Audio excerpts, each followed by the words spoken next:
Hey, it's Fariha. Let me ask you, how often do you think about the characters in the games you play when you're not playing? They love each other so much. I 100%ed the 2010 Tomb Raider, but seldom did I ever look up stories, art, cosplays on it. I had an ungodly amount of time in Team Fortress 2. That's gotta be better, right? It's a game overflowing with personality, but still, I only ever sought out gaming-centric YouTubers who covered it. But with Overwatch, I couldn't get enough. From 6 years ago until now, it has wormed its way into my brain and built a network of tree houses somewhere up there for the 2 brain cells, because no matter what phases I go through with this game, the love I have for its characters never wanes. I think many people are in that same boat, who, regardless of how they feel about the gameplay, are lore-craving, art-scrying, voice line hunting goblins who care so much about these heroes, their inner lives, and their futures. I've tried and tried, but no other game has been able to elicit that from me. Not Apex Legends and not Valorant. All 3 of these games hover around 20 million players per month, so people are connecting to the gameplay. But when it comes to what portion of them engage with the cultural lore side of the game, Overwatch blows them out of the water. What's it doing differently than all these other games which seemingly follow similar design principles to give the player a character they think of years down the line, one that lives on in their minds and hearts long after they've stepped away from the game? What makes them so memorable, feel so important and alive? And how can we learn from it when designing our own games, characters, and campaigns? The secret is actually lying in plain sight. Every single game mechanic you're in control of is so very informed by narrative, far more so than in any other game. Who these heroes are and who they aspire to be is baked into their kit and woven into each ability they have. The pinnacle we strive for in narrative and game design is achieving something that helps people reflect on themselves and the world, to chew on these delicious ideas, feel big feelings, while also being immersed and entertained. So why not build the main point of entry and entertainment, the moment-to-moment gameplay, around the biggest ideas and stories in your world? It's not like Call of Duty where you can just boot the game up and immediately jump into multiplayer, dodging the story that's packed in the campaign. The lore in Overwatch is inescapable.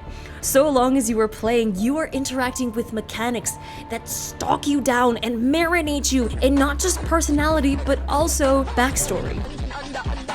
In games, players as each hero share only one common objective: a payload, a control point, or the goodest pushy boy.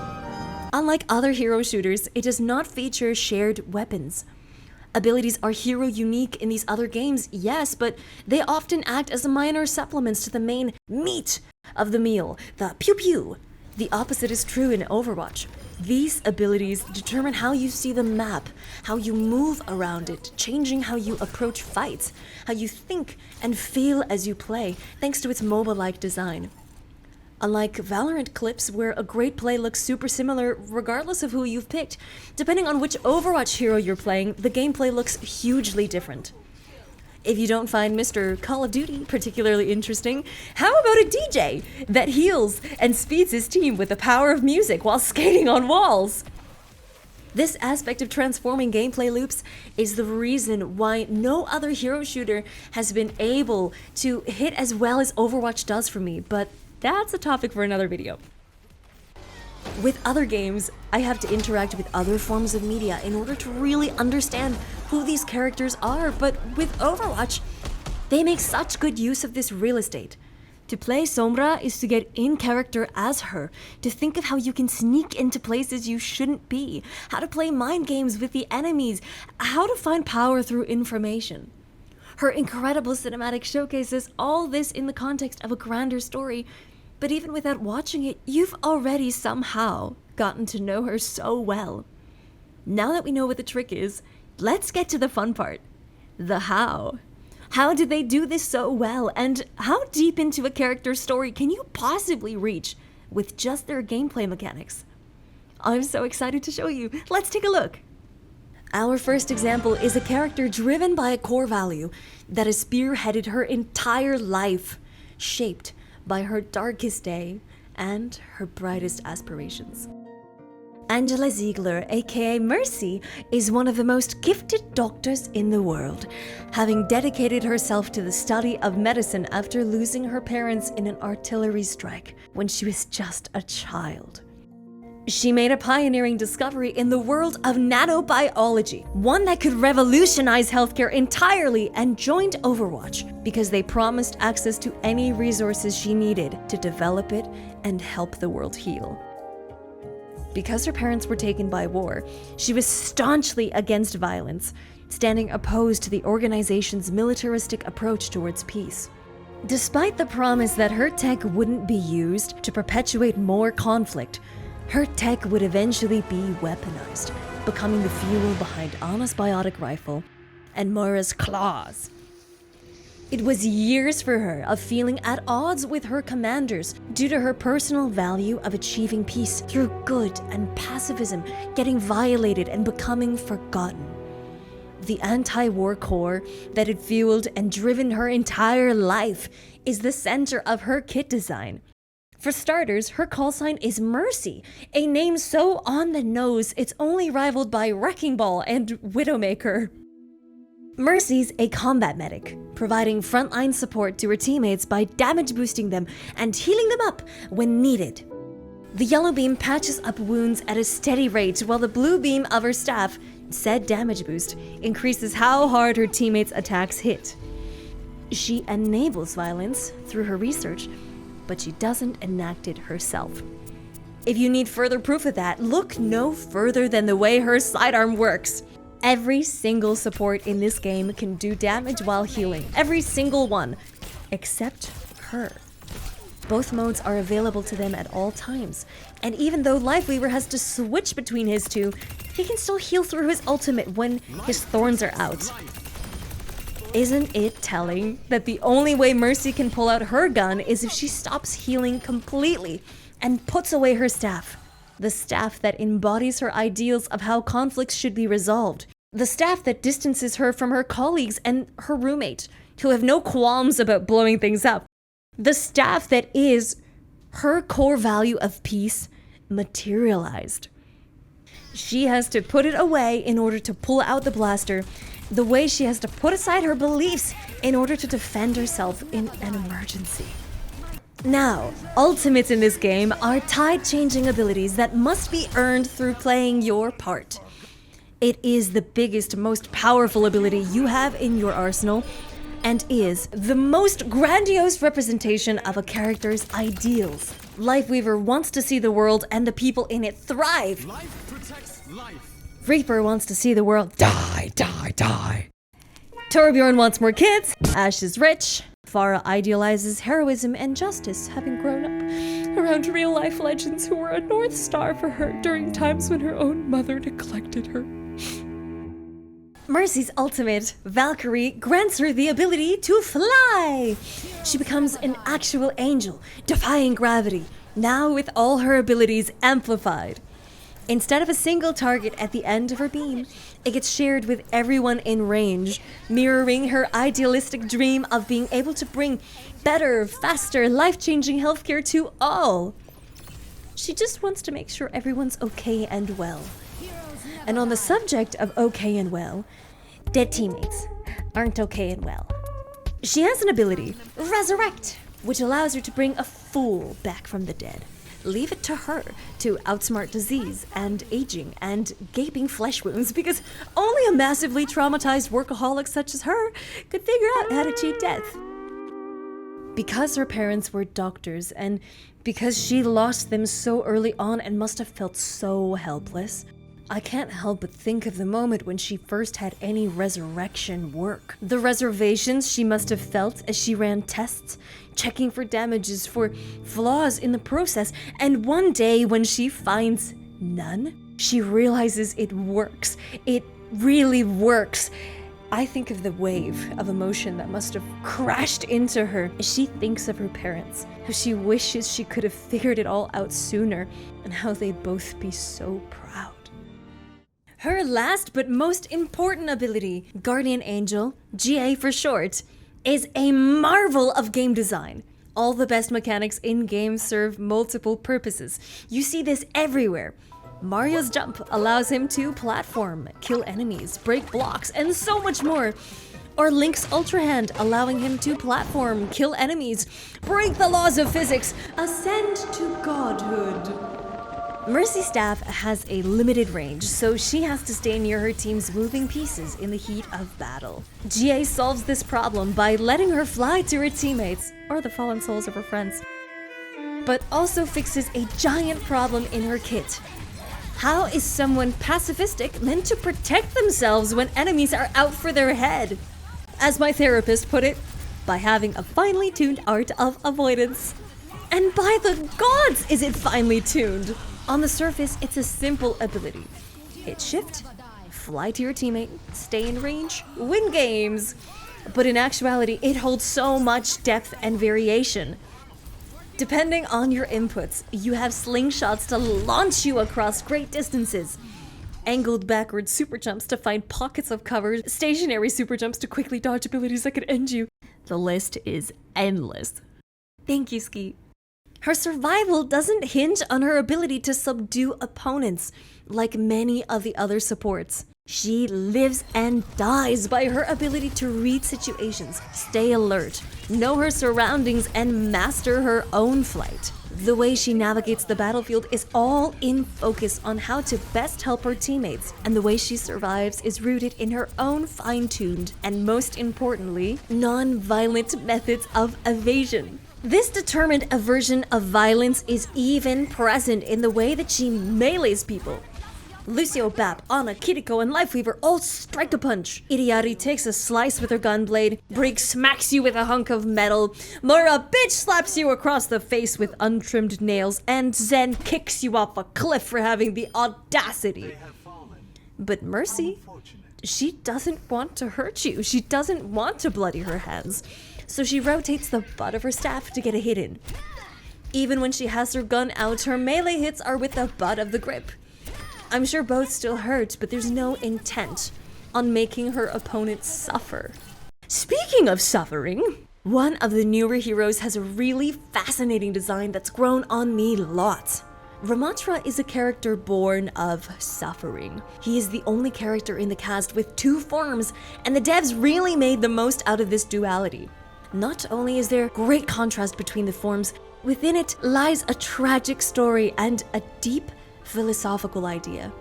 The tabula rasa, which asks, are we led by nature or nurture?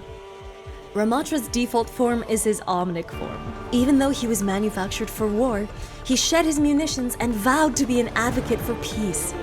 He joined the Shambhali monastery and spent years with fellow omnic monks, studying and meditating on what it means for them to have a soul, how they fit into this world, and how harmony can be achieved between them and humanity. This version of Ramatra is the version he was created as, meant to be a war machine, but truly just a blank slate. One capable of great introspection, of deep emotion, carrying an affinity for good despite the violent purpose behind his creation. When in this mode, he has a feather duster of a weapon, a shield, and a field that slows people down. It's a form that in its very nature is pacifistic. It helps protect teammates and bides the time, but often this mode isn't where you rack up any kills.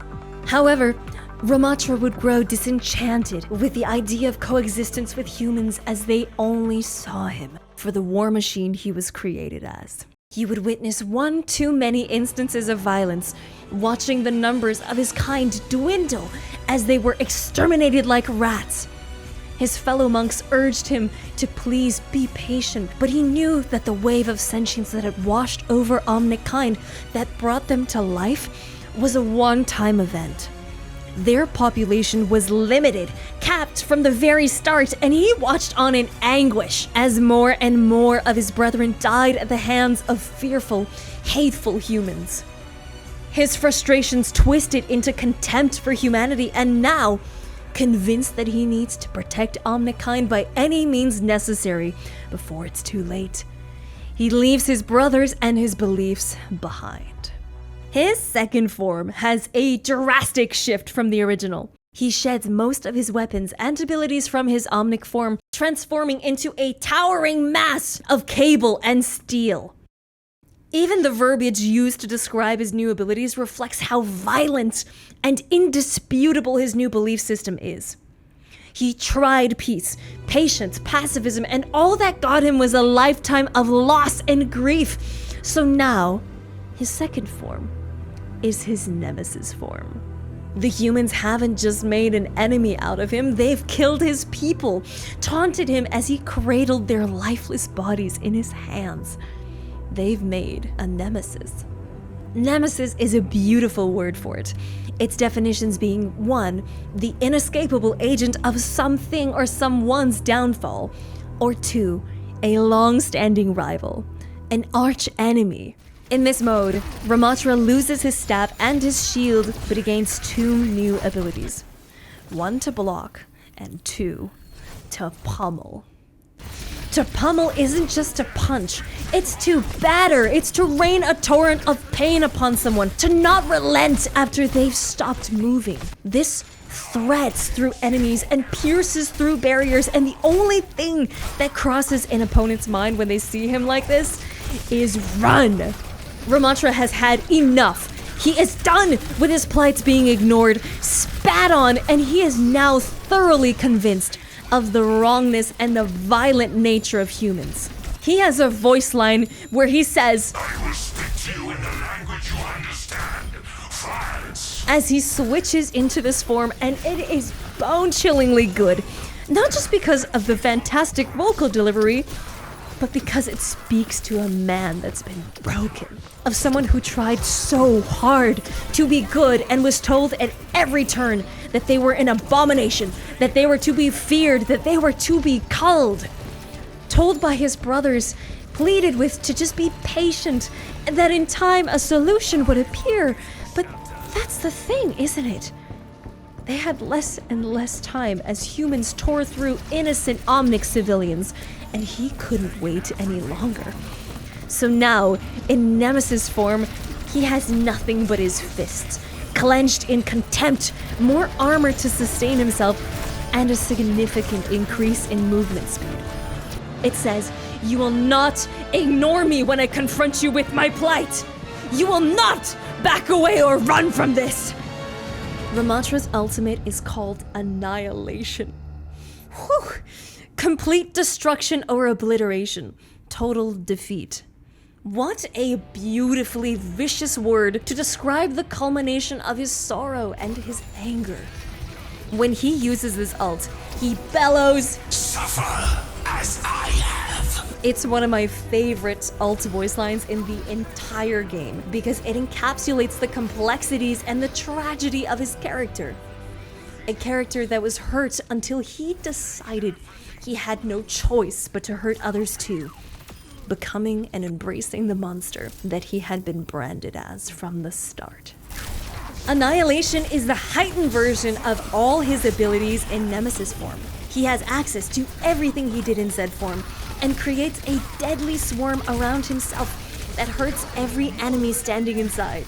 As long as enemies remain in range of him, the ticking timer on this mode grinds to a halt. It pauses, as if to showcase he will not rest until he gets justice for his people. Where adrenaline and frenzy would have run out, his deep-seated contempt for humanity keeps him going, long past where his body and his soul would have given out. He has a voice line when he responds that goes, "I would face death 1,000 times if it saved my people." It gives me chills every time. This man is so tired and battered, but his conviction is anything but. He stands strong and imposing out of a deep love and connection to his people, twisted by tragedy into a fueling, frenzied, pure loathing. When designing your characters, be it heroes or villains, be sure to enrich their tools and their abilities by connecting them with the thing they value most. You have a character that cares deeply about peaceful conflict resolution? Make her a brilliant scientist that gets taken advantage of, that gets thrust into the front line, that has to learn how to hold on to her ideals amidst stubborn soldiers and war machines. How compelling is that? Someone who very much does not want to be on the battlefield to contribute to combat, but knows that if she doesn't, she'll have to bury so many more people than she'll ever be equipped to bear. So, conflicted, she helps them, trying her best to keep her hands and conscience clean with every action she takes. You have a character with 2 modes they transform between? Use it to evoke contrast. Have it represent different phases in a character's life. Have one represent nature and the other nurture. One for an introspective and forgiving soul, another for the wrathful, furious result of dashed dreams and abused patience. Make the first so that it's in service of others. Orient it around protection and biding time, and let the second bleed with anger. Let it reach a boiling point of callousness and violent extremism, and let both be accessible to the player who sees this contrast and can now feel the immense sadness of a pure soul that's been corrupted. These are only 2 heroes out of 38, and I've already written up mechanical and lore deep dives for a lot of them. This was only just a start, but I hope you're able to see the way lore-driven mechanics can deeply enrich your characters and sneakily make players care about them immensely when they're not even playing. If you want to see more along this vein, let me know by liking this video and commenting which heroes you think have the most lore-marinated mechanics. Don't forget to subscribe and hit the bell, and come hang out on Twitch. I stream noon EST on Wednesdays, Fridays, Saturdays, and Sundays. And we have all sorts of deep and fun conversations about stories and life and love and lacerating the flesh of your enemies. It's great. Come on by.